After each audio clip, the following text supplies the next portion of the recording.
welcome back. I think we should probably make a board game.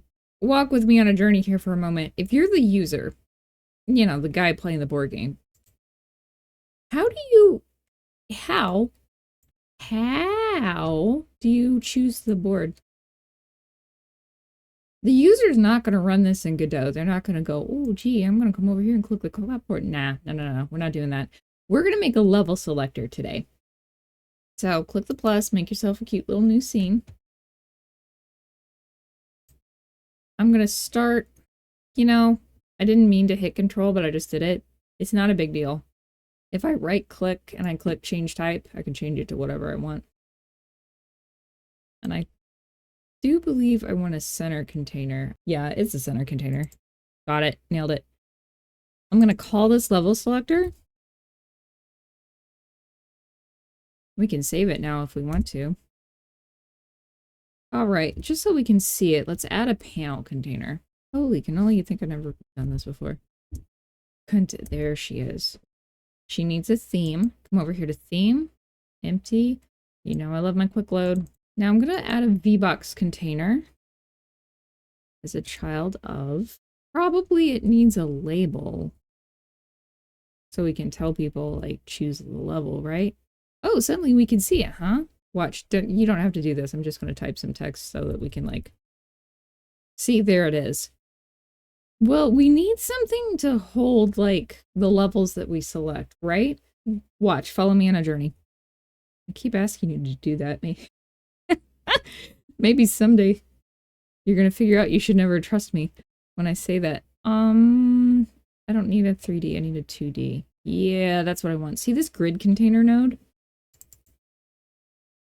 I love this node, and I never see anybody use it. What it does is it arranges your nodes into a grid. It's so good for menus. Let me show you. Add 2 texture buttons. This is another one we'll discuss.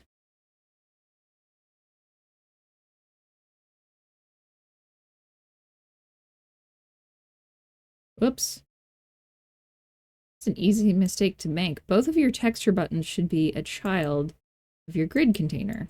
Okay, let's discuss the texture buttons first. They're like regular buttons, and we can use regular buttons for this. I just thought it would be fun to have new node day.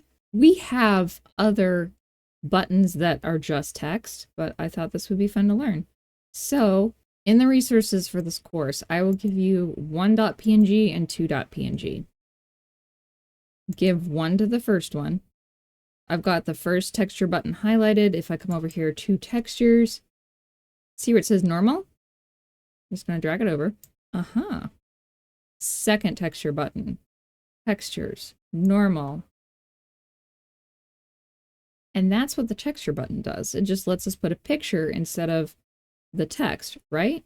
You can't, we'll fool with this a little bit more later, but you can define a different texture for pressed, or if the user hovers over it. If you don't want them to press it, there's disabled, focused, like if you tab on it. Let's go back up one to grid container. Grid container is really useful for UI because it lets you define, like, I want everything in 1 column or 2 column or 3 column or 4 column. Now we only have 2 levels, so I've only set up 2 buttons. So really, like, we only get a grid of 1 or a grid of 2. What if, play pretend with me.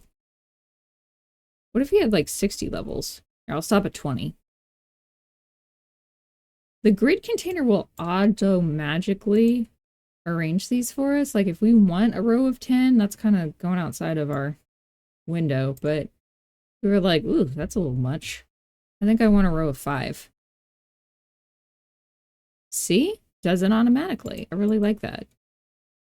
Could we use a VBox for this? Yeah, absolutely 100%. But I don't know how many levels your board game is going to have, so I figured I'd just show this off.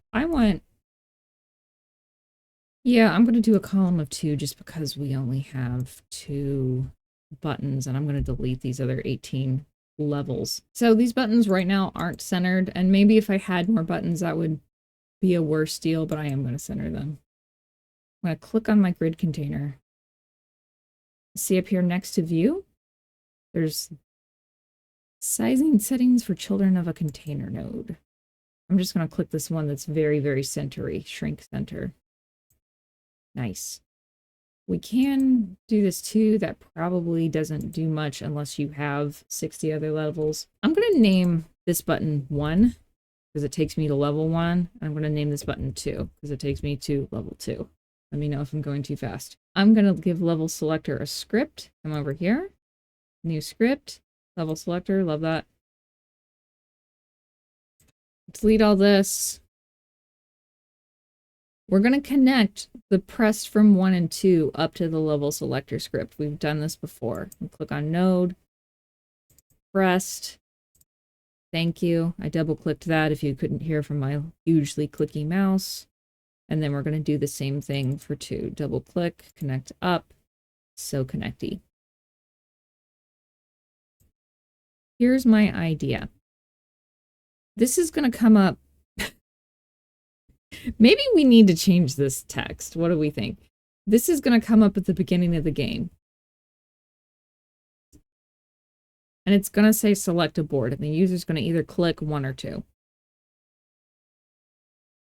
So if you click 1, you go to board 1. And if you click 2, you go to board 2. So our code needs to reflect that. We're going to change the scene. And here's how you do it. Get tree. That tells Godot to look over here. This is the scene tree. So, hey Godot, start looking over here. I'm going to ask you to start doing some tricks. Change scene to file. And it knows what we're doing. It's like, what file do you want me to change to? Yours is probably called main. Remember, mine got goofy. So mine's called pink piece. That's going to be our first board. You do the same for the second board. Change scene to file, main 2. So watch. Click the clapboard. Select a board. I think I want 1. But does it work for the other one? Click the clapboard. I would like 2, please. Plays just like it used to. Not even a problem. Okay, actually, one problem. When you click play, and this is what the user's going to see, it doesn't go to our level selector. It goes to board 1. We can't pick levels. Ooh. So our game is broken forever. Just kidding. Go to project, project settings, and under application, you're going to go to run. You can choose the main scene, and you can change this at any time. I'm going to change mine to level selector. Easy. Now when I hit play, I can pick a board, and that board will load, and it plays like normal. All right, so this is a completely valid place to leave your game.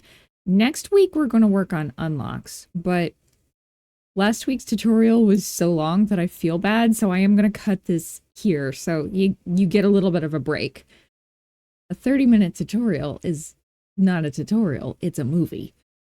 Hey, real quick before you scoot, I am on buymeacoffee.com. It's kind of like Ko-Fi and Patreon together. If you found this video helpful or useful, I would appreciate you coming over here and checking this out. If you are willing or able, you can donate on this page. Anyway, you all have an excellent one. Take it easy, and I will see you next time.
do it. So let's go to main.